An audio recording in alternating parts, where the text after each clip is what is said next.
진술하십시오. 네, 지금까지 이 사건에 대해서 많은 변호사님들이 말씀을 하셨습니다. 저는 그와 조금 다르게 말씀드리고 싶어요. 왜 그러냐 하면 첫째는 이 사건은 일반적인 형사사건이나 민사사건이 아닙니다. 헌법사건이고 그중에서도 대통령 탄핵 심판이라는 사건은 매우 특이한 사건입니다. 따라서 우리가 지금까지 민사소송이나 형사소송에서 보는 것과 같은 그런 작은 시각으로 이 사건을 보아서는 안 될 겁니다. 두 번째는 이 사건에 대해서는 국민들의 전부가 이해관계를 가지고 있습니다. 따라서 법률 용어를 쓰기보다는 좀 더 국민들에게 친근한 일상적인 용어로 변론을 하는 것이 더 적합하다고 저는 생각합니다. 김평호 변호사님 그런 죄송하지만 점에서 김평호 변호사님 재판부를 보시고 좀 진술해 주시면 감사하겠습니다. 그렇습니까? 네. 예, 그러죠. 그러면 그리고 먼저 이 사건을 크게 봐야 된다고 제가 말씀을 드렸는데 그런 점에서 저는 그 탄핵 소추장에 나와 있는 탄핵 사유 13개를 크게 두 가지로 분류하고 싶습니다. 하나는 피청구인이 자신의 행위, 지시나 발언이죠. 이런 걸 탄핵 사유로 주장하고 있는 것. 제가 보니까 이것은 헌법 위반 4항과 5항, 즉 언론 개입과 세월호 사건인 것 같고 또 법률 위반에서는 1항 미르지단 및 K스포츠 재단 설립 모금 그리고 8항의 정보 유출 이것이 그런 것 같습니다. 나머지 탄핵 사유들은 피청구인의 행위라기보다는 최순실의 행위 이것이 헌법 위배나 법률 위배라는 전제에서 피청구인에게 공동정범이나 교사 또는 방조의 공범 책임을 묻는 것이라고 저는 보입니다.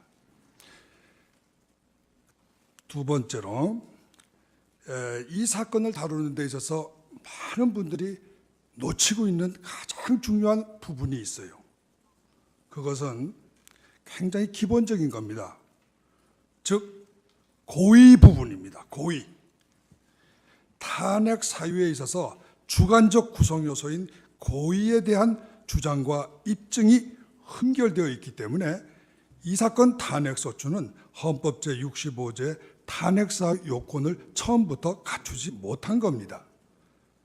헌법 제65조에 보면은요, 헌법에 위배되는 직무집행과 법률에 위배되는 직무집행 이렇게 탄핵사유가 규정되어 있는데 여기서 말하는 헌법 위배나 법률 위배라고 하는 건 과실에 의한 헌법 위배나 법률 위배 말하는 거 아닙니다. 또 이것은 분명히 고의적인 헌법 위배나 법률 위배를 말하는 것입니다. 여러분도 다 아시다시피 고의 없이 처벌 없다. 이것은 근대법의 가장 기본적인 원리입니다. 그런데 여러분들이 이 사건 탄핵소추장을 유심히 읽어보세요. 피청구인에게 고의라는 구성요건을 적시한 단 한마디 말도 없습니다. 뿐만 아니라 지금까지 2달여간 진행된 증거조사에서 피소추인 박근혜 대통령의 고의를 입증하는 어떠한 증거 제시도 없었습니다. 예를 들었습니다. 세월호 건을 보십시다. 생명권 경시라는 헌법 위반이 탄핵 사유인데 이게 성립되려면 단순히 생명권 존중 의무에 합당한 행위를 하지 않았다 이런 부작위를 말하는 것으로는 부족합니다. 그 부작위가 고의적이었다는 것이 입증돼야 됩니다. 그런데 그 입증은커녕 주장 자체가 없어요. 다른 12개 사항도 모두 마찬가지입니다. 이 사건 소추장 전 페이지에서 피청구인이 헌법 위배나 법률 위배를 고의로 하였다는 단 한마디 주장이나 입증이 없습니다. 혹시 청구인은 고의는 행위 속에 당연히 내포되니까 따로 주장하거나 입증할 필요가 없다 이런 생각인 것 같아요. 그러나 이것은 근거 없는 주장입니다.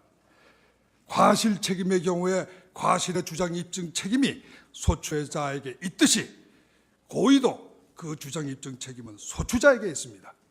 이는 미국 형사법 교과서 첫 장에 나오는 법률 원칙입니다. 아마 한국에서도 마찬가지라고 저는 확신합니다. 혹시 한국에는 그런 법이 없다 그런다면 제가 그것을 다음 교회에 입증할 수 있으면 좋겠습니다. 만일에 고의의 주장 입증 책임을 청구인이 지지 않고 피청구인이 진다면 피청구인은 자기에게 고의가 없었다는 것을 주장 입증해야 됩니다. 그런데 이것은 마치 소추에서 피청구인이 세월호 사건 7시간 동안에 어디서 무엇을 하였는지를 밝혀야만 무죄가 된다는 식의, 이거는 시대에 완전히 뒤떨어진 소추입니다. 또 재판입니다. 요컨대 또 어떤 분은 이렇게 말씀하시는 것 같아요. 고의를 어떻게 입증하냐고. 고의는 간단하게 입증합니다. 정황 증거에 의해서. 다만 중요한 것은 어떤 정황 증거가 있기 때문에 고의가 있다는 주장과 증거 설명이 있어야 되는 겁니다. 그런데 지금까지 이러한 정황 증거에 대한 증거 설명은 한 번도 없었습니다. 또 고의에 대한 입증 방법은 의외로 간단한 것입니다. 미국 법에서는 처벌이 선례가 있다는 것을 검사들이 가장 흔히 쓰는 고의의 입증 자료로 쓰고 있습니다. 즉 기소 사실과 동일한 사건을 법원이 그 전에 처벌한 선례가 있고 그 선례가 공식 문서나 판례집에 소개되어 있어서 널리 일반인, 피소추인을 포함한 일반인에게 공지되었다. 이런 자료가 있으면 피청구인은 이러한 처벌 선례가 있다는 것을 알면서 같은 행위를 저질렀기 때문에 고의가 있다고 인정되는 것입니다. 흔히들 이렇게 고의는 쉽게 입증 방법이 얼마든지 있는 겁니다. 그렇기 때문에 입증 방법이 없어서 고의를 입증 못한다고 하는 것은 성립되지 않습니다. 흔히들 미국을 판례법 국가다 이렇게 말해요. 이것은 판례가 법원이 된다는 의미인데 여기서 말하는 판례로서의 선례를 말하는 게 아니고 여기서 제가 말하는 건 고의의 입증 방법 내지 입증 자료로서의 선례를 말하는 겁니다. 요컨대 판례와 선례는 전혀 그 의미가 다른 것인데 우리나라 법조계에서는 아직도 이 양자가 제대로 구별되지 않고 오해가 많이 생기고 있는 것 같습니다. 결론적으로 피청구인이 헌법을 위배하고 법률을 위배하였다는 알면서 헌법을 위배하고 법률을 위배하였다는 아무 주장도 입증도 없는 이런 사건 탄핵 소추는 고의 없이 처벌 없다 하는 근대 사법의 근본 원리에 맞지 않는 소추이기 때문에 그 자체가 위헌적인 소추로서 무효입니다. 이러한 문제는 박영수 특검의 경우에도 역시 많이 나오고 있어요. 김기춘 씨나 또는 조윤선 장관을 기소할 때 그 직권남용에 보면은 공소장을 제가 보고 또 영장도 봤는데 고의에 대한 주장 입증이 전혀 없어요. 예. 그러니 어떻게 요건 사실도 안 맞추고 영장을 청구하고 기소를 한다는 건지 정말 이해가 안 갑니다. 제가 다음에 지적하고 싶은 거는 이번에 탄핵 소추는요 개인 책임의 원리를 반하고 있습니다. 즉 연대 책임 내지는 조선시대의 연좌제를 전제로 하는 탄핵 소추입니다. 왜냐? 이 건 탄핵 소추에서 세월호 사건을 제외한 나머지 12개 탄핵 사유는 피청구인 대통령 박근혜의 행위가 직접 헌법 위배나 법률 위배가 된다는 그런 주장이 아니에요. 이거는 친구 최소원인가요? 예, 비리 부정이 헌법 위배나 법률 위반이므로 박 대통령이 친구니까 책임져야 한다. 이러한 연대 책임 이론, 정확하게 말하면 조선시대 연좌제 이거를 주장하는 것입니다. 또 그 주장에 의한 지금까지의 입증이었습니다. 이런 전제 위에서 청구인은 지난 2달 동안 최서원 등 형사사건의 검찰 및 법원 증거를 이 사건 피청구인 탄핵 사건의 입증 자료로 옮겨오는데 모든 재판 시간을 다 소비했던 것입니다. 그러나 설사 이 탄핵 사건의 자료들이 다 인정되더라도 이것은 최순실과 안종범의 유죄의 증거이지 어떻게 이것이 피청구인의 유죄 증거가 될 수 있겠습니까? 적어도 우리나라는 민사상의 재산권에 대해서만 그 책임에 대해서만 연대 책임을 인정하고 있습니다. 형사 책임, 연대 책임 하나도 없어요. 징계 책임 마찬가지예요. 처벌에 있어서는 연대 책임은 존재할 수가 없습니다. 그것은 우리나라 헌법이 개인주의, 개인 책임이 원리 위에 서 있기 때문입니다. 그 다음에 공범 책임의 요건인 공범 요소 의사의 주장이 입증이 없습니다. 형사법에서 타인의 행위에 대해서 처벌받으려면 공범자 요건이 갖추어져야 됩니다. 즉 공범자로서의 범죄 의사가 있어야 되고 그 공범자의 범죄 의사에 의해서 어떠한 범죄의 관여 행위, 보험이라든가 격려라든가 코치라든가 지시라든가 이런 것이 있어야 되는 겁니다. 어쨌든 공범의사의 존부가 이 사건 판단에 있어서는 가장 중요한 책임 구성 요건입니다. 그런데 지난 2달간 재판 과정에서 헌법재판소는 이 사건의 최대 쟁점인 대통령의 공범의사 이것을 쟁점으로 정리하지 않았어요. 청구인도 한 번도 이 공범의사를 구성 요건으로 주장한 적도 없고 입증한 적도 없습니다. 주장 입증 책임이 있는 쪽이 청구인인데 이쪽에서 한 번도 주장 입증을 안 하는데 무슨 이유로 피청구인 측에서 공범 의사가 없다 이렇게 반증을 해야 됩니까?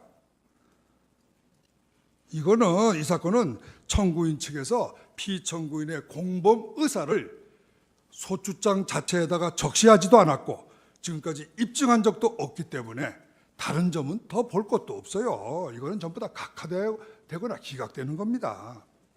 그 다음에 의결 정족수 요건이 흠결됐다는 점을 지적합니다. 제가 지난번 변론에서 말씀을 드렸지만 원래의 탄핵 소추라고 하는 건 피탄핵 소추인이 동일이 있느라 하더라도 탄핵 사유별로 탄핵이 성립되는 겁니다. 이거는 이혼 사유가 이혼 사유별로 성립되는 것과 같습니다. 그렇기 때문에 하나하나가 독립된 탄핵이라고 봐야지 여러 개 사유 전체가 모여서 한 개의 탄핵이 되는 건 아니에요. 이 점에 대해서는 지난번에 또 제가 말씀을 드린 바 있기 때문에 생략을 하겠습니다. 노무현 대통령 사건의 판결을 보면요. 아까 여러 변호사님들이 인용을 하셨지만 중대한 위법성이라는 이론이 나옵니다. 그러면 이 중대한 위법성의 이론은 무엇을 의미하느냐? 이거는 탄핵의 여부는요. 그 탄핵 사유가 몇 가지냐? 숫자를 세는 게 아닙니다. 그 양을 세는 게 아니에요. 그게 아니라 한 개 한 개의 그 탄핵 사유가 탄핵을 결정할 만한 정도의 중대성, 그러니까 질을 보는 겁니다. 양을 보는 게 아니라 질을 보는 거예요. 그렇기 때문에 13개 탄핵 사유 전체가 모여서 한 개의 탄핵이 된다 이러면 이건 양을 보는 겁니다. 질을 보는 게 아니에요. 그런 점에서 중대성 위법의 법리 이 자체가 벌써 탄핵 사유는 개별적으로 탄핵이 된다고 하는 그 당연 누구나 다 알고 있는 외국에서는 누구나 다 알고 있는 이 자명한 법리를 전제하고 있는 겁니다. 우리 국회가 이 자명한 전 세계 사람들이 다 아는 이 자명한 법리를 무시하고 있는 거예요. 국회법을 근거로. 아니, 국회법이 어떻게 헌법보다 위입니까? 난 그걸 이해할 수가 없어요. 이 주장을 하는 사람들을. 또 지금 말씀대로 한다면요. 좋다. 그러면 국회의 말대로 한다면요. 13개 사유를 개별 투표했더라도 13개 사안 전부에 대해서 234명이 찬성했을 거다. 이런 가설이 성립돼야 됩니다. 그렇잖아요. 근데 그 가설이 성립이 돼요? 그걸 입증한 적이 있어요? 입증한 적 없습니다. 소추인 측에서 그것을 입증한 적이 없어요. 그런데 어떻게 13개 사유 전체에 대해서 234명이 찬성한 것과 똑같은 법적 효과를 주장하시는 겁니까?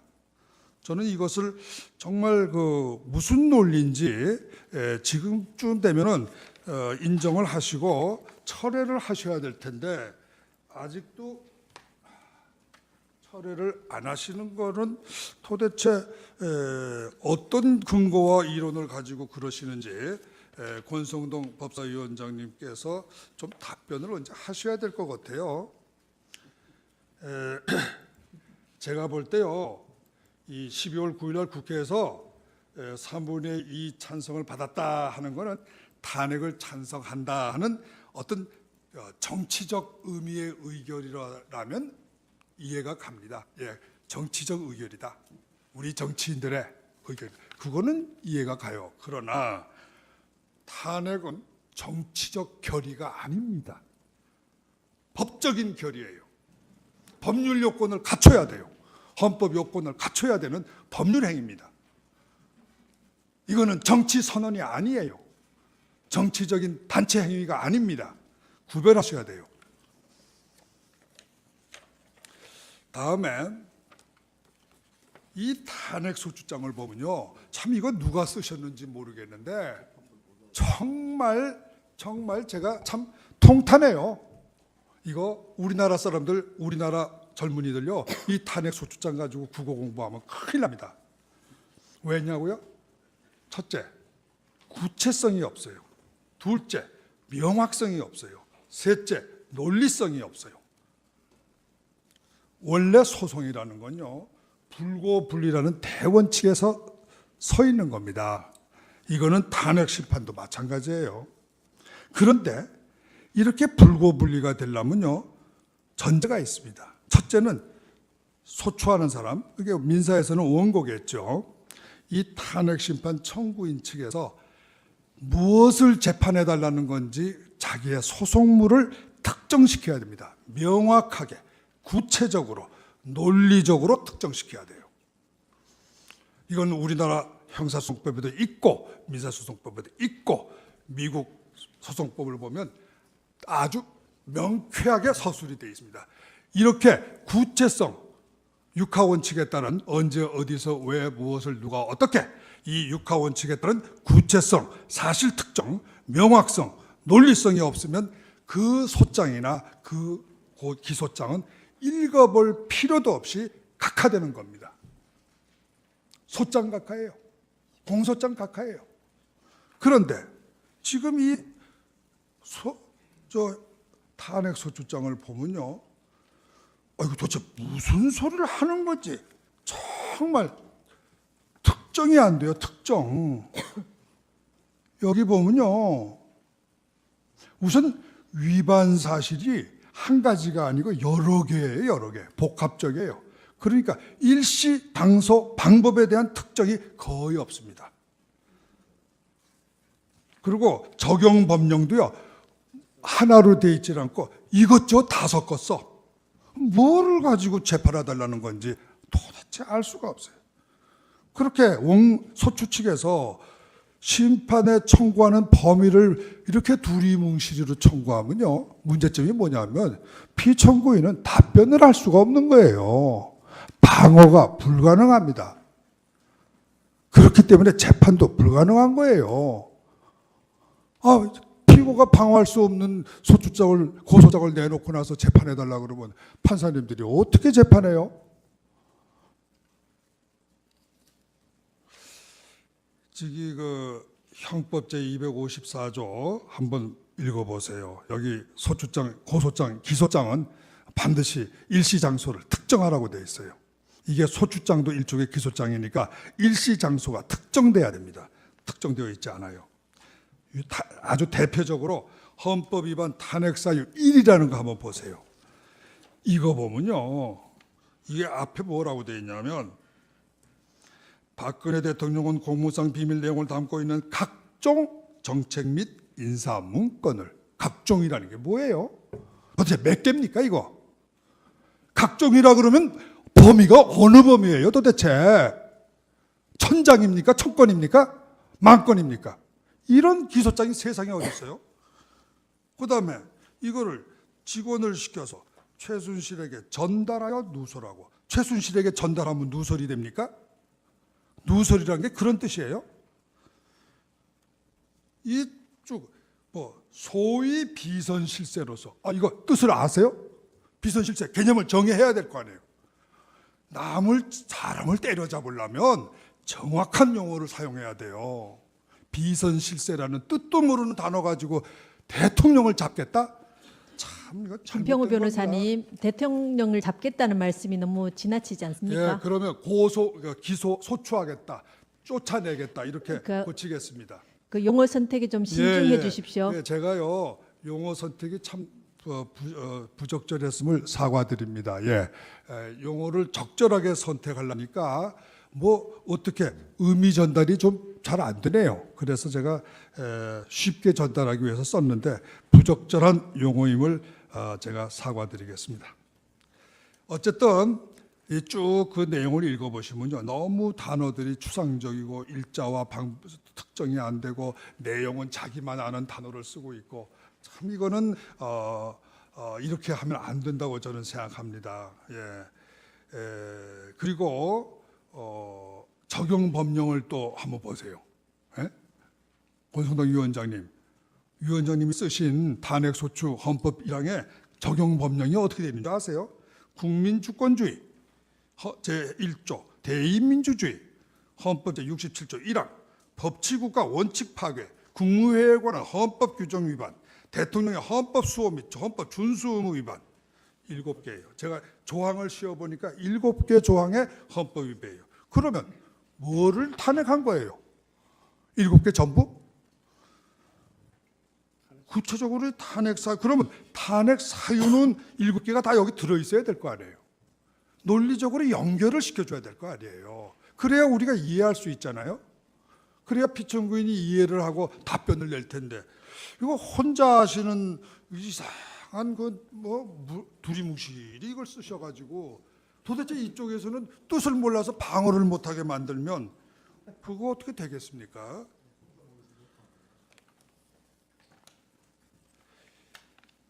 그 다음에 요컨대 이 탄핵소추라는 거요,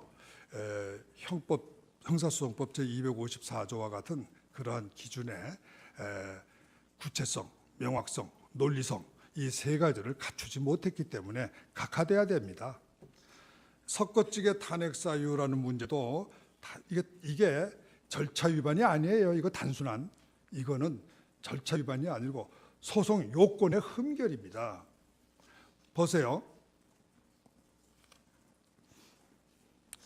여기를 보면요, 세월호 사건과 법률 위반 제5항의 공무상 비밀 누설죄, 이 두 가지 탄핵 사유는 적용 법령이 한 가지씩이에요.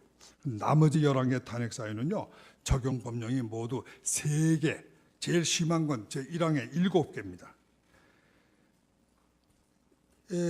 제일 중요한 그 미르재단 K스포츠재단 사건도 죄명은 뇌물죄, 직권남용죄, 강요죄 3가지예요. 그렇다면 봅시다. 이렇게 3가지를 묶었을 때 어떤 혼란이 오냐면, 강요죄는 되는 것 같아요. 예를 들어서, 자, 그러면 탄핵 사유가 인정되는 겁니까? 안 되는 겁니까? 3가지 범죄를 묶어서 기소했을 때는 소위 합동 범죄 아닙니까? 합동 범죄의 요건이 법리가 어떻게 되겠습니까? 그 중에 한 죄라도 성립이 안 되면 전체가 깨지는 거죠. 그렇게 하지 않으면 소추인 측은 굉장히 unfair한 어드밴티지를 보는 거예요. 제가 자세한 설명은 안 하겠어요. 좀 돌아가셔서 한번 잘 생각해 보시면 제가 말하는 말이 무슨 뜻인지 아실 겁니다. 예. 예. 그러네요. 정말. 이게 굉장히 중요한 거예요. 한 범죄만 부정이 돼도 이 탄핵 사유가 부정이 되는 것이라고 저는 해석합니다. 만일 그렇게 해석하지 않으면 이거는 탄핵 사유 한 개 아니에요. 탄핵 사유가 3개가 되는 거예요. 제가 그러한 그 논리에 그러한 그 생각으로 한번 이걸 씌워봤어요. 그랬더니 지금 탄핵 사유가 40개예요. 40개.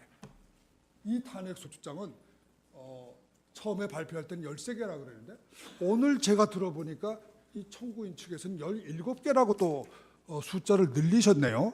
근데 제가 해석해 보니까 객관적으로는 40개예요. 40개가 넘어요. 이렇게 탄핵 사유가 숫자가 왔다 갔다 해가지고 무슨 재판이 되겠습니까?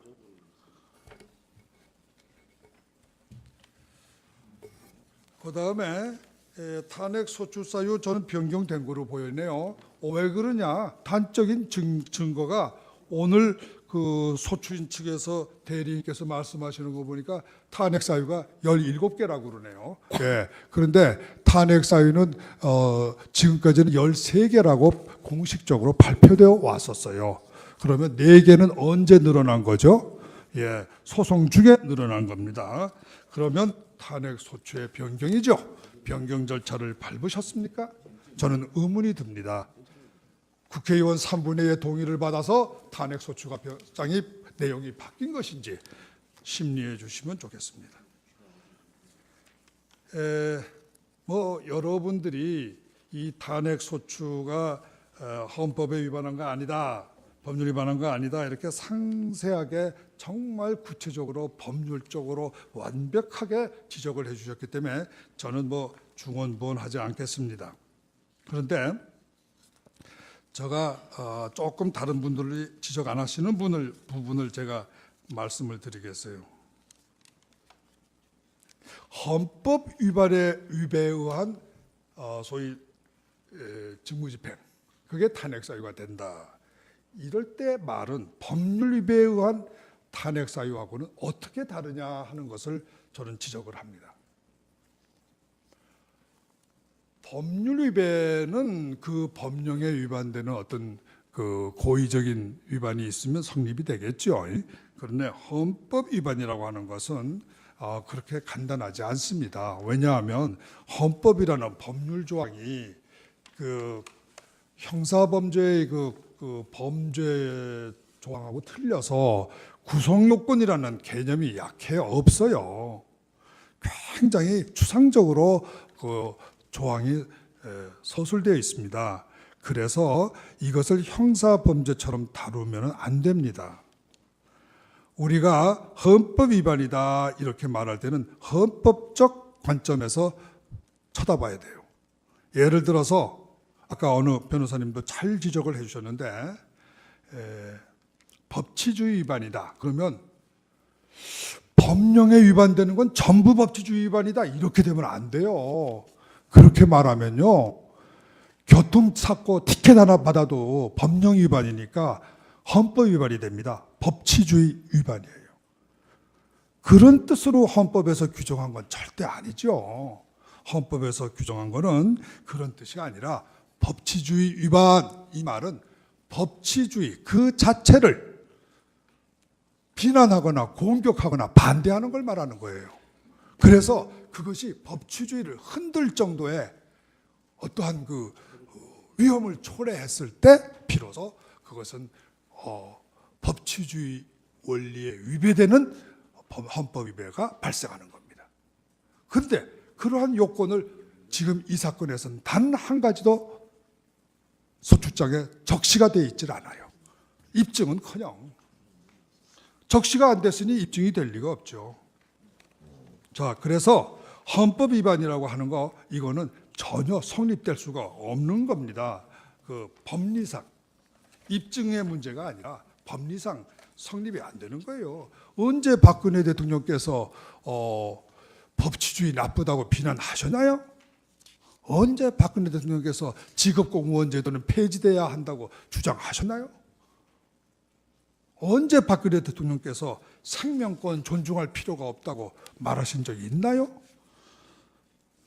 구체적인 어떤 사건 하나 가지고선 이렇게 헌법 위반이라고 이렇게 갖다 뭐라고 그러나 저는 뭐 한자 말로 의율이라고 그러는데 좀 한글로는 갖다 붙인다고 밖에 해석이 잘 안 되는데 갖다 붙이고 그러면 안 되죠.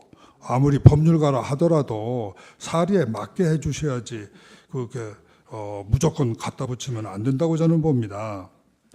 아까 이 법정에서 어떤 변호사 분께서 세월호 사건에 대해서 대단히 장시간 이야기를 하시더구만요. 참 물론 참 뭐 깊은 생각 그렇게 여러 가지 연구를 많이 하신 건 알겠는데 이게 헌법 사건 아닙니까? 그러면 국민이 납득할 수 있는 말씀을 해주셔야 될 것 같아요. 그래서 저는 국민이 납득할 수 있는 입장에서 왜 이것이 죄가 될 수 없는가를 말씀을 드리겠습니다. 첫째로 아까 그 변호사님이 말씀하신 걸 들어보니까 이거 대통령은 신 아니면 안 되겠습니다. 박근혜 대통령한테 사고 날 걸 미리 알고 대비하고 있어야 되고 또 선장은 못 구해도 뛰어가서 구하도록 할 책임이 있고 나는 그게 무슨 말씀인지 전혀 이해가 안 가요. 그게 상식적으로 생각해서 박 대통령도 인간이고 모든 인간은 완벽한 인간도 없고 완전한 인간도 없고 전지전능한 인간은 없어요. 만일에 박 대통령을 이런 이유로 쫓아냈다고 합시다. 그러면 다음번에 나오시는 대통령 분이 어떤 분이신지 모르겠지만 그분이 대통령 되시면은 우리나라에 세월호 같은 재난사고 안 생길 것 같습니까? 박 대통령 때문에 세월호 피해자 300명이 죽었다는 이 3단 논리는 정말 어떤 법률을 그렇게 공부하셨는지 모르지만 성립될 상식에 맞지 않는 주장입니다. 어떻게 법률을 배워서 법률론을 전개하는 건 좋지만 그 결론이 국민의 상식에 맞지 않으면 저는 그거는 궤변이라고 느껴요. 저는 법률을 중간에 전개하는 논리로 보지 않고 그 결론으로 봅니다. 그 결론이 상식에 맞지 않으면 틀린 법률론이에요. 지금 이 세월호 사건에서 말이죠. 법적 책임을 왜 묻느냐고 그러시는데 아니 그러면 법적 책임을 묻자고 탄핵한 거 아닌가요? 이거 무슨 정치적 책임? 글쎄 박근혜 대통령이 세월호의 피해자를 구조해야 되는 정치적 책임이 있다. 글쎄 그거는 옛날 조선시대 왕들에게는 뭐 그런 논리가 있었죠. 그러나 지금 현대 지금 21세기 국가에서 그런 논리를 펴신다 그러면 다른 나라 외국 사람들이 웃을 겁니다.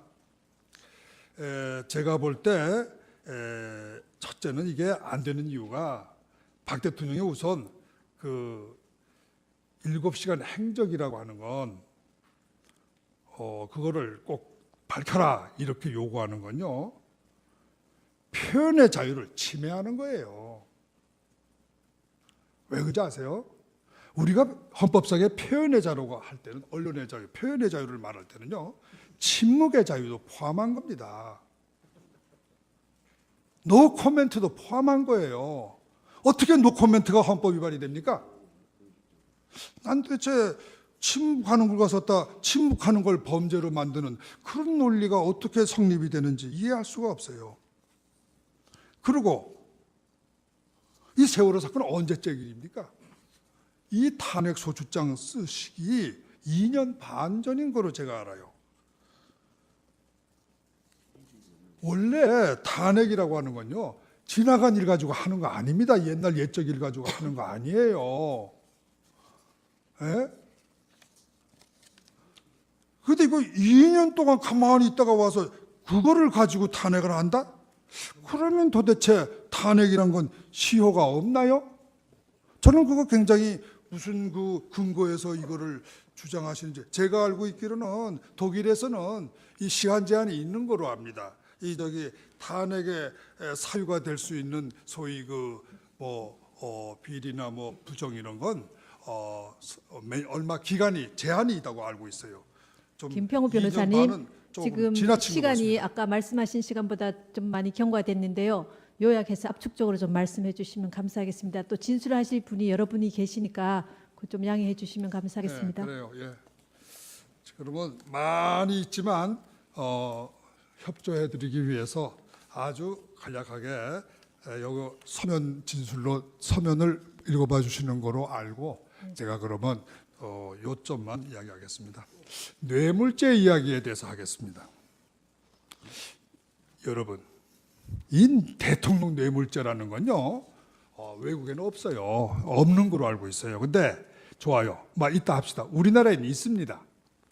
노무현 대통령과 전두환 대통령께서 소위 포괄 뇌물죄라는 판례를 만드신 사건이 있어요.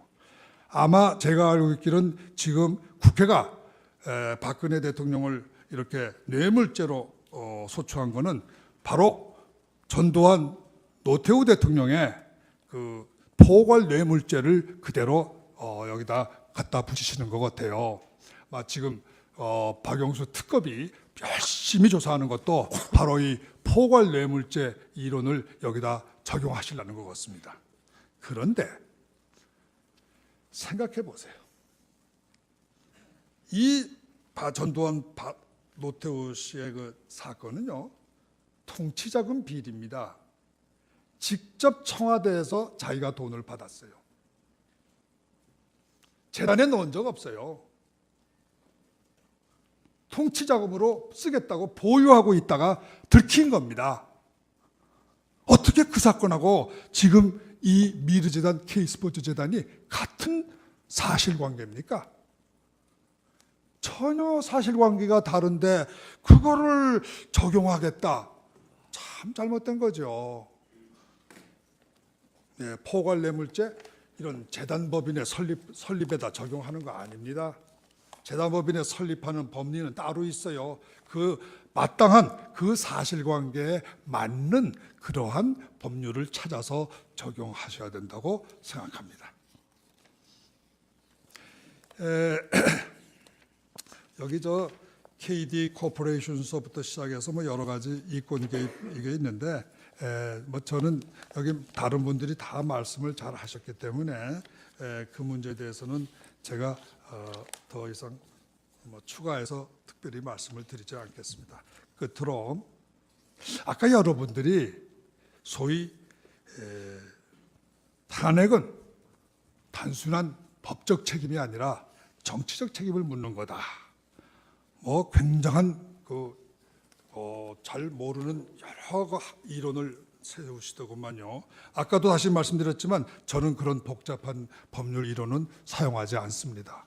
상식으로 이야기를 하겠습니다. 먼저 인기 이야기인데 국민이 신임을 거두었다. 이거 시인들이 하는 말인데 거두었다. 그래 좋아요. 뭐를 증명하셨나 보니까 인기가 5% 떨어졌던 거 가지고 증명하시더구만. 신임을 거둔 증거가. 그리고 촛불 집회. 근데 그건 한쪽 증거만 본 거 아니에요? 그러면 아니 태극기 그 집회는 여기 왜 고려하지 않나요? 그 고려 대상이 안 되나요? 또 인기라고 하는 건 제가 조금 어폐가 있는 비유인지는 모르지만 주식 시세 같은 거 아닙니까? 그날 그 시간 바뀌는 거 아닙니까? 뭘 그런 걸 가지고 재판을 하자고 그러시는지 참 이해가 안 갑니다. 저는 만일에 이런 식으로 정말 매일같이 바뀌는 인기 또 그야말로 정말 참 이런 걸 가지고 말이죠. 신임을 거뒀다 말았다. 데모 참가한 지지 데모 숫자가 몇 명이냐 이런 거 가지고 탄핵을 한다면요, 이거는 무슨 뜻이 되냐면요, 헌법에도 없는 대통령에 대한 불신임을, 제도를 소위 헌법재판소의 탄핵 심판이라는 제도를 빌려서 하려는 겁니다. 우리나라는 대통령에 대한 불신임 제도 없어요. 그리고 국회에 대한 해산권 없듯이, 대통령이 국회를 해산할 수 없듯이, 국회도 대통령의 임기 5년 동안에 대통령을 불신임할 수 없습니다. 설사 국회의원 전원이 찬성해도 그것은 불신임을 할 수가 없는 거예요. 그런데 헌법재판소의 재판관님들을 이용해서 불신임을 하시겠다? 참 이거 문제 있습니다. 이렇게 하면 우리나라 헌법제도 다 뒤집어져요. 잘 한번 생각해 보세요. 이거 우리 헌법재판관님들을 이용하시려는 것 같은데, 국회의원 권성동 의원님 정말 이런 그 헌법에 없는 이러한 제도를 자꾸 만들어내시면 정말 헌법재판소 이러다가는 참 어떻게 너무 부담스러워서 아마 힘드실 거예요. 여러 번, 결론입니다. 여러 번 말씀드렸습니다만 이 사건은 역사적인 사건이고 온 세계가 주시하는 사건입니다. 절대로 재판관 개인의 지식이나 견해로 재판하시면 안 됩니다. 언제 누구에게 내놓아도 부끄럽지 않고 허점이 없는 공명정대한 담론으로 결정하셔야 됩니다. 법의 기본 정신으로 돌아가서 국민 모두가, 세계인 모두가 알아들을 수 있고 공감할 수 있는 법의 근본 정신, 여기에 따라서 재판을 하셔서 국민이, 우리 국민뿐만 아니라 세계인 모두를 승복시키는 명판결을 내려주시길 바랍니다. 졸속한 국회의 이 사건 박근혜 대통령 탄핵 소추를 재판관 전원일치로 각하하여 국회에 돌려보내 주시길 바랍니다. 감사합니다. 수고하셨습니다.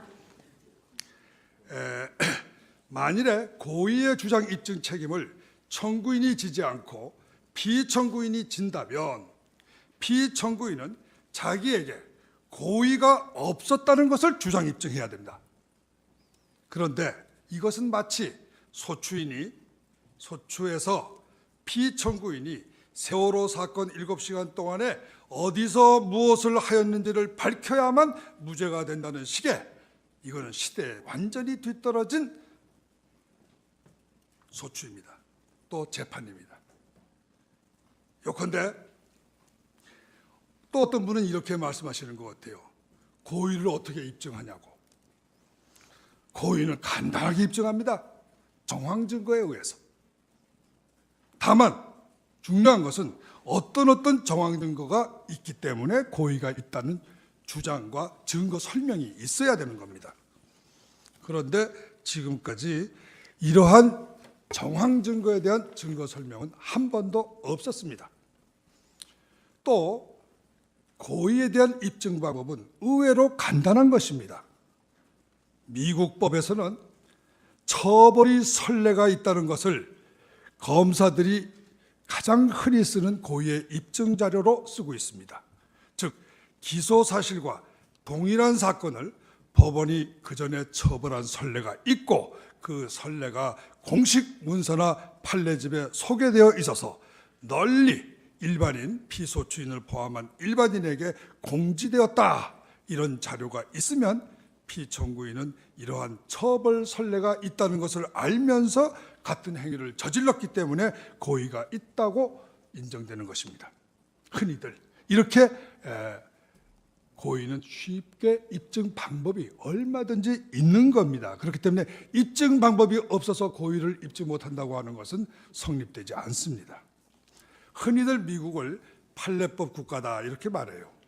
이것은 판례가 법원이 된다는 의미인데 여기서 말하는 판례로서의 선례를 말하는 게 아니고 여기서 제가 말하는 건 고의의 입증 방법, 내지 입증 자료로서의 선례를 말하는 겁니다. 요컨대 판례와 선례는 전혀 그 의미가 다른 것인데 우리나라 법조계에서는 아직도 이 양자가 제대로 구별되지 않고 오해가 많이 생기고 있는 것 같습니다. 결론적으로 피청구인이 헌법을 위배하고 법률을 위배하였다는 알면서 헌법을 위배하고 법률을 위배하였다는 아무 주장도 입증도 없는 이런 사건 탄핵 소추는 고의 없이 처벌 없다 하는 근대 사법의 근본 원리에 맞지 않는 소추이기 때문에 그 자체가 위헌적인 소추로서 무효입니다. 이러한 문제는 박영수 특검의 경우에도 역시 많이 나오고 있어요. 김기춘 씨나 또는 조윤선 장관을 기소할 때 그 직권남용에 보면은 공소장을 제가 보고 또 영장도 봤는데 고의에 대한 주장 입증이 전혀 없어요. 예. 그러니 어떻게 요건 사실도 안 맞추고 영장을 청구하고 기소를 한다는 건지 정말 이해가 안 갑니다. 제가 다음에 지적하고 싶은 거는 이번에 탄핵 소추는요. 개인 책임의 원리를 반하고 있습니다. 즉 연대 책임 내지는 조선시대의 연좌제를 전제로 하는 탄핵 소추입니다. 왜냐? 이 건 탄핵 소추에서 세월호 사건을 제외한 나머지 12개 탄핵 사유는 피청구인 대통령 박근혜의 행위가 직접 헌법 위배나 법률 위배가 된다는 그런 주장이 아니에요. 이거는 친구 최소원인가요? 예, 비리 부정이 헌법 위배나 법률 위반이므로 박 대통령이 친구니까 책임져야 한다. 이러한 연대 책임 이론, 정확하게 말하면 조선시대 연좌제 이거를 주장하는 것입니다. 또 그 주장에 의한 지금까지의 입증이었습니다. 이런 전제 위에서 청구인은 지난 2달 동안 최서원 등 형사사건의 검찰 및 법원 증거를 이 사건 피청구인 탄핵 사건의 입증 자료로 옮겨오는데 모든 재판 시간을 다 소비했던 것입니다. 그러나 설사 이 탄핵 사건의 자료들이 다 인정되더라도 이것은 최순실과 안종범의 유죄의 증거이지 어떻게 이것이 피청구인의 유죄 증거가 될 수 있겠습니까? 적어도 우리나라는 민사상의 재산권에 대해서만 그 책임에 대해서만 연대 책임을 인정하고 있습니다. 형사 책임, 연대 책임 하나도 없어요. 징계 책임 마찬가지예요. 처벌에 있어서는 연대 책임은 존재할 수가 없습니다. 그것은 우리나라 헌법이 개인주의, 개인 책임이 원리 위에 서 있기 때문입니다. 그 다음에 공범 책임의 요건인 공범 요소 의사의 주장이 입증이 없습니다. 형사법에서 타인의 행위에 대해서 처벌받으려면 공범자 요건이 갖추어져야 됩니다. 즉 공범자로서의 범죄 의사가 있어야 되고 그 공범자의 범죄 의사에 의해서 어떠한 범죄의 관여 행위, 보험이라든가 격려라든가 코치라든가 지시라든가 이런 것이 있어야 되는 겁니다. 어쨌든 공범의사의 존부가 이 사건 판단에 있어서는 가장 중요한 책임 구성 요건입니다. 그런데 지난 2달간 재판 과정에서 헌법재판소는 이 사건의 최대 쟁점인 대통령의 공범의사 이것을 쟁점으로 정리하지 않았어요. 청구인도 한 번도 이 공범의사를 구성요건으로 주장한 적도 없고 입증한 적도 없습니다. 주장 입증 책임이 있는 쪽이 청구인인데 이쪽에서 한 번도 주장 입증을 안 하는데 무슨 이유로 피청구인 측에서 공범 의사가 없다 이렇게 반증을 해야 됩니까? 이 사건은 청구인 측에서 피청구인의 공범 의사를 소추장 자체에다가 적시하지도 않았고 지금까지 입증한 적도 없기 때문에 다른 점은 더 볼 것도 없어요. 이거는 전부 다 각하되거나 기각되는 겁니다. 그 다음에 의결 정족수 요건이 흠결됐다는 점을 지적합니다. 제가 지난번 변론에서 말씀을 드렸지만 원래 이 탄핵 소추라고 하는 건 피탄핵 소추인이 동일이 있느라 하더라도 탄핵 사유별로 탄핵이 성립되는 겁니다. 이거는 이혼 사유가 이혼 사유별로 성립되는 것과 같습니다. 그렇기 때문에 하나하나가 독립된 탄핵이라고 봐야지 여러 개 사유 전체가 모여서 한 개의 탄핵이 되는 건 아니에요. 이 점에 대해서는 지난번에 또 제가 말씀을 드린 바 있기 때문에 생략을 하겠습니다. 노무현 대통령 사건의 판결을 보면요, 아까 여러 변호사님들이 인용을 하셨지만 중대한 위법성이라는 이론이 나옵니다. 그러면 이 중대한 위법성의 이론은 무엇을 의미하느냐? 이거는 탄핵의 여부는요,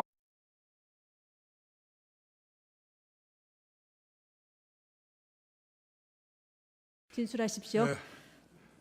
지금까지 이 사건에 대해서 많은 변호사님들이 말씀을 하셨습니다. 저는 그와 조금 다르게 말씀드리고 싶어요. 왜 그러냐면 첫째는 이 사건은 일반적인 형사사건이나 민사사건이 아닙니다.